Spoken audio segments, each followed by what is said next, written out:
Hello students, today we will study difference between prokaryotes and eukaryotes. So what is karyote? Karyotes means nucleus.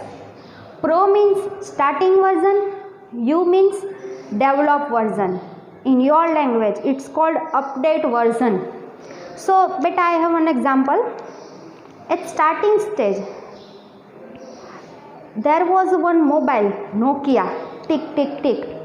Only keypad was there, no camera, no applications were there. So simple, incoming and outgoing was there. After some time there was an update version of mobile, Android mobile, with many applications, with high megapixel camera and touch screen. So this is basic difference between mobiles. Here basic difference between pro and eukaryotes are their nucleus. If nucleus is not developed, then it's called prokaryote. If nucleus is well developed, then it's called eukaryotes. Now what is nucleus? So nucleus is a place where DNA found. Ready? What is DNA? DNA means deoxyribonucleic acid, genetic material. Why it's called genetic material? Because DNA transfer from generation to generation, from parent to progeny. So your all characters that are similar to your parents. Why? Because of DNA. DNA transfer from generation to generation. Second thing, DNA controls all activities performed by cell. So DNA is a boss of cell. So according to this DNA there are two types, pro and eu. So now we are going to study what is this basic difference in prokaryotes. Example, bacteria. This is one bacteria. DNA is very short and no applications were in mobile in starting stage. Here no organelles are there like ribosome, endoplasmic reticulum, Golgi bodies, mitochondria. All organelles are absent in prokaryotes and DNA is very short, thread-like. So in cytoplasm, beta, what is cytoplasm? Cytoplasm is a place where all activities are performed by a cell. So cytoplasm provide a media, right? Like water in a swimming pool, you can perform all activities in water. Why? It perform like a media. Here cytoplasm is a media where cell perform their activities. Now DNA is short, so easily present in cytoplasm. Why? There is no need of compact this DNA because DNA is short and organelles are absent. So DNA can easily present in cytoplasm, ready, without any complications. So this is prokaryotes. Now in eukaryotes, all organelles are present and DNA is very long.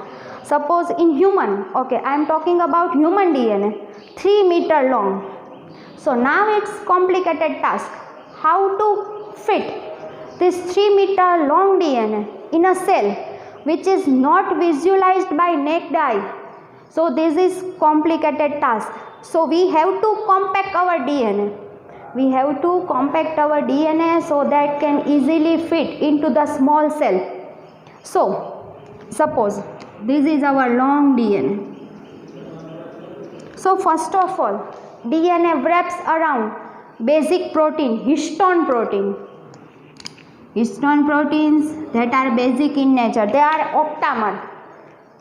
First of all, DNA wraps around these histone proteins and form compact structure. And this compact structure is known as a chromosome. So you can easily see these chromosomes.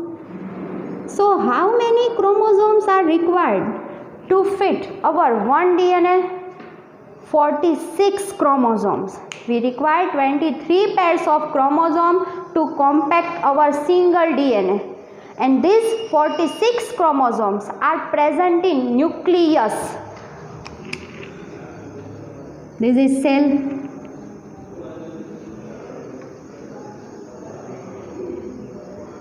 Ready? This is nucleus, which is surrounded by membrane, nuclear membrane, and 46 chromosomes are here. Beta, you can see in prokaryotes DNA is very short, so no need of compaction, easily flowed in cytoplasm, and there is no membrane surrounding this DNA. So this region is called nucleoid and this called nucleus, which is surrounded by membrane, nuclear membrane. Here cytoplasm is present. In cytoplasm many organelles are also present, like mitochondria, endoplasmic reticulum, Golgi body, ribosome, lysozyme. In plants, chloroplast and vacuole also. So that is a basic difference. In prokaryote, DNA remain free in cytoplasm without any membrane. No organelles are there. That's why it's called old version, pro. Update version with organelles, with well developed DNA. DNA is also membrane bound by nuclear membrane. Organelles are present. That's why this cell is called eukaryotes. Now examples. In prokaryotes, bacteria means starting stage. In eukaryotes, protista means amoeba, paramecium. They are unicellular. They are unicellular as bacteria, but they contain organelles as well as well developed DNA. That's why this group belongs to eukaryotes. Then fungus, plants and animals. All these considered as eukaryotes, well developed nucleus. So student, in next lecture we will study different sizes and shapes of cell, and we will study bacterial cell. Thank you.